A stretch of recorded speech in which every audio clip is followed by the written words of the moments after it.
ഉണ്ടാക്കിയ ഒരു വീട്ടില് എന്റെ ഉമ്മ കിടക്കുന്നല്ലോ.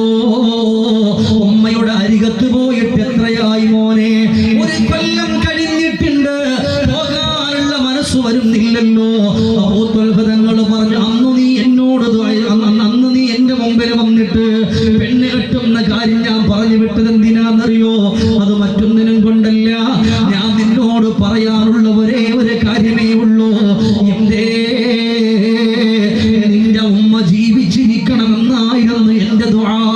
നിന്റെ ഉമ്മ ജീവിച്ചിരിക്കണമെന്നായിരുന്നു എന്റെ നിസ്കാരം കഴിഞ്ഞിട്ടുള്ള എന്റെ ദുആ. ആ ഒരൊറ്റ നിയ്യത്തായിരുന്നല്ലോ. ഇന്ന് നിന്റെ ഭാര്യ ഗർഭിണിയായപ്പോ